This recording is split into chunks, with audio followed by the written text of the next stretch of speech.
Minha própria irmã tentou me expulsar do funeral do nosso pai, sim, foi exatamente isso que aconteceu. Enquanto as pessoas ainda estavam chegando na capela, enquanto o caixão ainda estava ali, enquanto o cheiro de flores misturado com perfume caro deixava o ar pesado, minha irmã Carolina se aproximou de mim com aquele sorriso falso que ela sempre usava quando queria parecer educada, mas os olhos dela diziam outra coisa. Eu acho melhor você ir embora antes da leitura do testamento. Ela disse em voz baixa, como se estivesse fazendo um favor. Eu fiquei alguns segundos em silêncio, tentando entender se ela realmente tinha coragem de dizer aquilo ali. Naquele momento, naquele lugar, eu respirei fundo, olhei ao redor, vi tios, primos, amigos da família, todos cochichando, todos observando. Porque todo mundo sabia que nossa família nunca foi exatamente tranquila. Meu pai era dono de uma das maiores empresas de logística da região, um homem duro, estratégico, e que sempre deixou claro que apenas um dos filhos herdaria o comando da empresa. Carolina sempre acreditou que seria ela, porque durante anos ela fez questão de parecer a filha perfeita, elegante, presente em todos os eventos sociais, sempre sorrindo para os investidores. Sempre postando fotos nas redes sociais mostrando o quanto era dedicada à família, mas o que quase ninguém sabia era que enquanto ela aparecia para as fotos, quem realmente estava dentro da empresa resolvendo problemas era eu. Eu era quem ficava até tarde revisando contratos, quem renegociava dívidas com fornecedores, quem reorganizava departamentos que estavam prestes a quebrar. Meu pai sabia disso, ele sempre soube, mesmo sem falar muito. Mas Carolina nunca percebeu. Para ela eu era apenas a irmã mais quieta, a que não gostava de aparecer, a que não se importava com status, e talvez por isso ela estava tão segura naquele funeral, tão confiante de que tudo já estava decidido. Você sabe que o papai sempre confiou mais em mim para essas coisas, ela continuou dizendo, como se estivesse apenas lembrando um fato óbvio. Eu apenas sorri. Porque às vezes a arrogância de alguém faz com que ela revele exatamente o quanto está despreparada para a realidade. E então o advogado da família entrou na sala, segurando uma pasta preta, e naquele momento o murmúrio das pessoas diminuiu, porque todos sabiam o que aquilo significava. Era a hora da leitura do testamento. Carolina olhou para mim novamente, com aquele ar de superioridade, e disse algo que fez algumas pessoas próximas prenderem a respiração. Depois que tudo terminar, talvez você possa continuar trabalhando na empresa, em algum cargo administrativo. Eu apenas assenti como se concordasse, porque naquele momento eu sabia uma coisa que ela não sabia, algo que meu pai tinha decidido meses antes de morrer, algo que estava escrito naquela pasta preta, e que em poucos minutos iria transformar aquele funeral no momento mais constrangedor da vida da minha irmã. Mas ninguém naquela sala estava preparado para a primeira frase que o advogado leu em voz alta.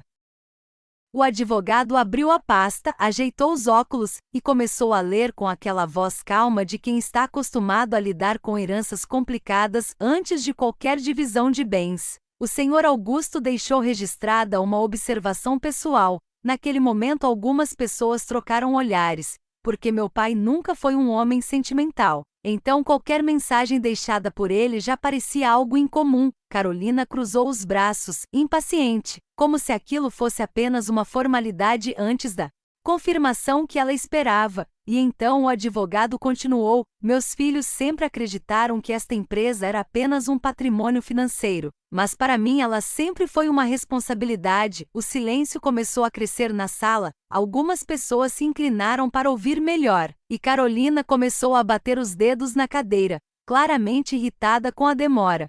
Mas então veio a frase que mudou completamente o clima. Por esse motivo, antes de definir quem herdará o controle da empresa, estabeleci uma condição. Carolina levantou a cabeça imediatamente surpresa, porque aquela parte claramente não estava nos planos dela. O advogado continuou explicando que meu pai tinha criado uma cláusula especial no testamento, uma espécie de avaliação final, algo que nenhum de nós dois sabia até aquele momento. Durante os últimos 6 meses antes da morte dele, um auditor independente tinha sido contratado para observar silenciosamente o funcionamento da empresa, registrar decisões, analisar comportamentos e identificar quem realmente estava assumindo responsabilidades. Naquele instante senti vários olhares se voltarem para mim, porque algumas pessoas da empresa presentes ali talvez já suspeitassem do que viria a seguir. Carolina começou a rir, um riso curto, nervoso, como se ainda acreditasse que aquilo terminaria a favor dela. Isso é ridículo. Todo mundo sabe quem representa a empresa socialmente, ela disse, tentando parecer confiante. Mas o advogado não reagiu. Ele apenas virou mais uma página, e então leu a próxima parte. De acordo com os relatórios apresentados pelo auditor, durante os últimos 3 anos, 92% das decisões estratégicas da empresa foram tomadas por apenas um dos meus filhos. O silêncio ficou ainda mais pesado, porque todo mundo começou a entender para onde aquilo estava indo. Carolina parou de sorrir, lentamente, como se algo finalmente estivesse quebrando dentro da cabeça dela. E quando o advogado disse o nome dessa pessoa, Carolina levantou da cadeira gritando: "Isso não pode estar certo!" Carolina disse em voz alta, interrompendo a leitura. O advogado apenas levantou os olhos da pasta, com aquela calma típica de quem já viu muitos conflitos familiares, e repetiu a frase com precisão: 92% das decisões estratégicas foram tomadas por Ana. Naquele momento, algumas pessoas começaram a cochichar, porque muitos executivos da empresa presentes ali sabiam exatamente do que ele estava falando, mas Carolina parecia incapaz de aceitar. Ela começou a falar rápido, dizendo que aquilo devia ser um erro, que ela sempre esteve presente nas reuniões importantes, que ela representava a empresa em eventos, que era ela quem aparecia nas fotos com investidores. Mas o advogado continuou, explicando que o auditor não analisava apenas presença em eventos, ele analisava decisões, contratos, negociações, crises resolvidas. E nesses registros o nome que aparecia repetidamente era o meu. Ele mencionou acordos financeiros que eu tinha renegociado, dívidas que consegui reduzir, projetos logísticos que eu reestruturei. Carolina parecia cada vez mais pálida, porque pela primeira vez ela estava ouvindo em voz alta algo que meu pai sempre soube em silêncio. Então o advogado virou mais uma página e disse algo que fez o ar da sala ficar ainda mais pesado. Por esse motivo, o senhor Augusto decidiu que o controle majoritário da empresa será entregue à pessoa que demonstrou maior responsabilidade ao longo dos últimos anos. Carolina ficou completamente imóvel, olhando para mim, como se estivesse tentando entender como aquilo era possível, como se estivesse vendo pela primeira vez a irmã que ela passou a vida inteira subestimando.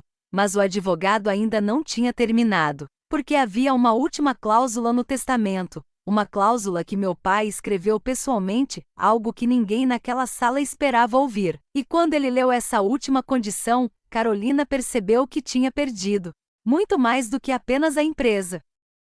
O advogado respirou fundo, ajustou a última página, e então leu algo que fez até os diretores da empresa presentes no funeral se olharem surpresos. Meu pai tinha deixado registrado que o herdeiro do controle da empresa também teria poder total para reorganizar a administração, incluindo a possibilidade de remover qualquer membro da família que estivesse prejudicando o negócio. Naquele momento Carolina pareceu finalmente entender o que aquilo significava, porque se eu herdasse o controle, eu teria autoridade para tirá-la completamente da empresa. Ela começou a falar rápido, tentando parecer calma, dizendo que éramos irmãs, que a empresa era da família, que poderíamos administrar juntas. Mas pela primeira vez na vida eu vi Carolina sem aquela segurança artificial, sem aquele sorriso social. Ela parecia realmente assustada, porque finalmente estava percebendo algo que nunca tinha considerado, que poder e competência nem sempre são a mesma coisa. O advogado então fechou a pasta e fez o anúncio final, dizendo que, de acordo com o testamento, eu me tornava oficialmente a nova presidente da empresa. Naquele instante o silêncio foi total. Alguns funcionários começaram a aplaudir timidamente, outros apenas observavam, curiosos para ver o que aconteceria a seguir. Carolina ficou parada, olhando para mim, esperando talvez algum tipo de vingança, alguma humilhação pública, mas eu apenas caminhei até ela calmamente, porque o que eu tinha a dizer naquele momento era muito mais importante do que qualquer resposta impulsiva. E quando eu finalmente falei com ela, Carolina percebeu que a maior surpresa daquela história ainda estava por vir. Eu fiquei alguns segundos em silêncio diante da minha irmã, observando aquela mulher que durante anos tentou me diminuir, competir comigo, me transformar em figurante da própria família, e naquele momento ela parecia completamente perdida, esperando algum tipo de punição, algum tipo de humilhação. Mas a verdade é que eu não precisava fazer nada disso, porque a própria situação já tinha mostrado quem realmente estava preparado para liderar. Então eu disse algo que ninguém naquela sala esperava ouvir. Eu disse que não tinha intenção de destruir a carreira dela, nem de expulsá-la da empresa, porque apesar de tudo, ela ainda era minha irmã. Mas também deixei claro que a empresa não seria mais um palco para aparências, que decisões seriam tomadas com base em competência, não em status. Carolina ficou em silêncio, talvez esperando uma condição. E eu realmente tinha apenas uma. Eu disse que se ela quisesse continuar na empresa, teria que começar de verdade. Trabalhar, aprender, assumir responsabilidades, exatamente como qualquer outro executivo, sem privilégios e sem cargos simbólicos. E naquele momento percebi algo curioso: algumas pessoas na sala começaram a sorrir, porque finalmente a empresa teria uma liderança baseada em algo que meu pai sempre valorizou: responsabilidade. Enquanto eu caminhava para fora da sala, senti algo que nunca tinha sentido antes. Não era vingança, não era orgulho, era apenas a certeza de que às vezes a melhor resposta para quem tenta te derrubar é simplesmente mostrar que você sempre esteve um passo à frente. Porque a maior surpresa daquela herança não foi quem recebeu a empresa, foi descobrir quem realmente merecia liderá-la o tempo todo. Se você chegou até aqui, se inscreva no canal, deixa um like e compartilha esse vídeo.